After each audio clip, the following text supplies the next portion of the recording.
Yeah. And it's showing, okay. Welcome to the 310 project. Oh my gosh. Okay.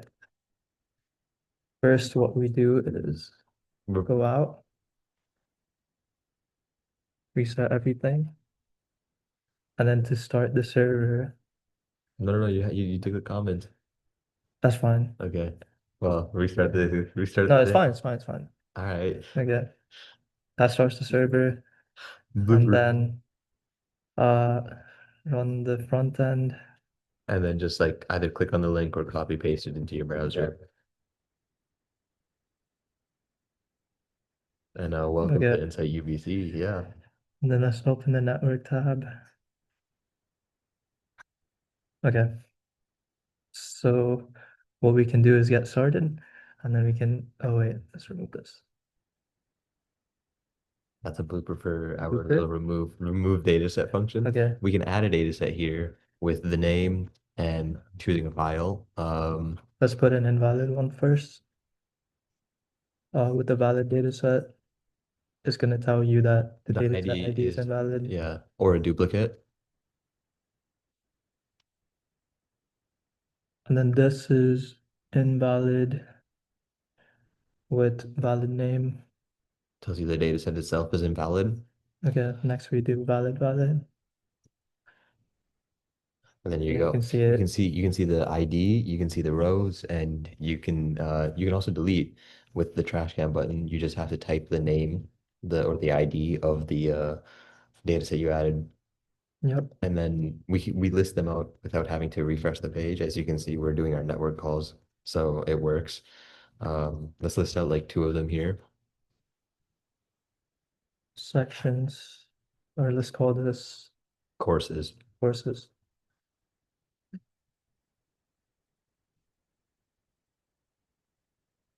Okay, So now, now you have like m multiple different data sets here. Now, obviously, they're the same pair.zip file, but uh, yeah. you can list them all out without having to refresh the page, and you get the network calls on the side. So we can go on sections and then do our queries. So Let's try let's look 310. at 310 CPSC, and then it gives you these insights. So this one's the average grade across the years.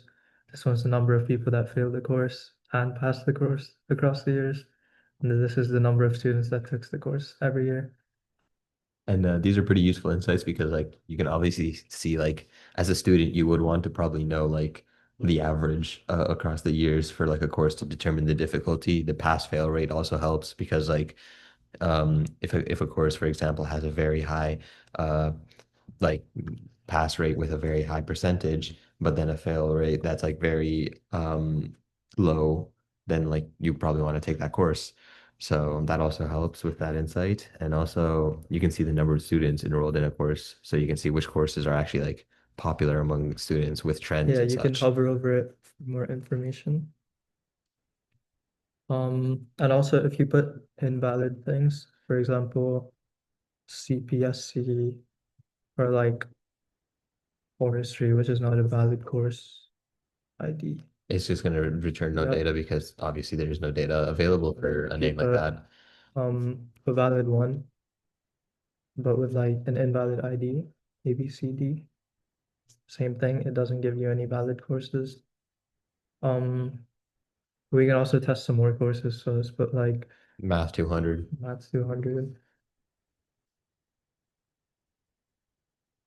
Yep, we can see the number of people that fail this course. So like on average, it looks like 10 to 14% fail each year, which is surprising. A bit Uh, high. yeah. And then you can obviously go back and choose like another data set if you'd like and We can stuff. test with sections as well, but it's just the same data set. Yeah, so nothing's really going to be different about it. Yeah. Um, yeah, Okay. then let's like take a look at the server.ts file. Um, this is where we have like our server implementation for the REST API. You can see here we set up the routes to be uh, these routes here. We use data sets for the naming conventions. We use data sets for any that have to deal with adding, listing, or removing data sets. So like changing the data directory or viewing the data directory in some way. Um, for handle add and handle remove, we give the ID as well because the ID matters for determining which like data set, what the name of the data set's going to be. It doesn't really matter for list data set because you're going to view all of them. So that's why it's not part of there. And then for the queries, rather than give control of like a general perform query, we decided to split it into the three insights that we're going to view because this way the front end doesn't have really any influence on making the query and formatting it for perform query, and instead just calls a function which already has the correct format for it and just plugs in the values it gets and it returns whatever result. And then we have our Yeah, the other three. And then we have like the start and stop server or functions for the server, and then our integration tests are here. yeah. So for our user stories, we our first user story was add data set. We wanted to, as a professor, add a data set so students can view information about it that's relevant. And well, we have a button that like allows us to input a file, and we have the UI automatically update, and we have are able to see the data set in the back end and display a success error message. Um, we also have integration tests for this.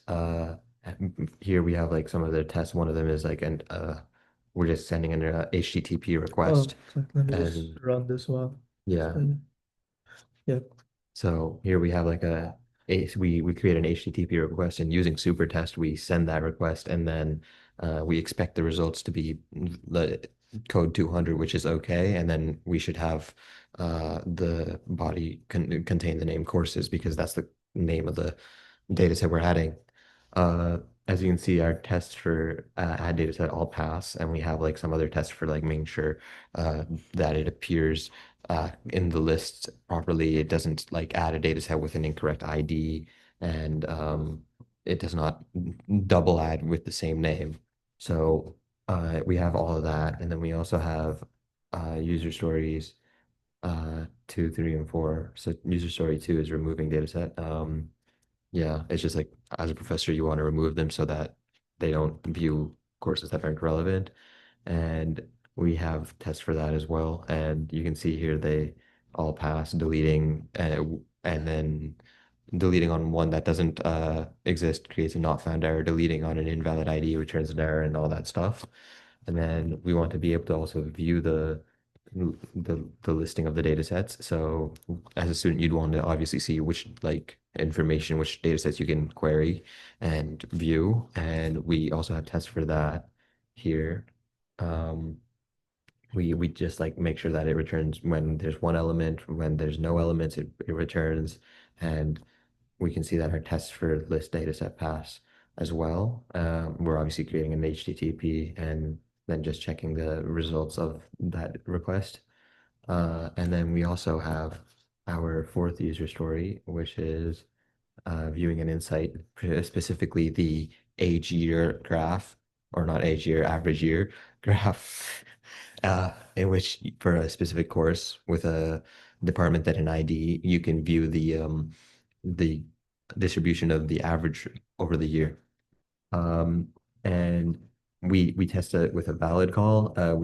We added like a data set and then did the command and made sure that each of the rows had a number and whatnot.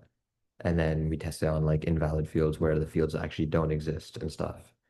Um, for also, I forgot to mention for the server.ts file, we don't pass in the parameters the for the perform queries just because it makes more sense to pass it in the body since it's going to be kind of the body of the JSON query itself. Yeah. Let's look at the requirements again. I think that's everything. Yeah.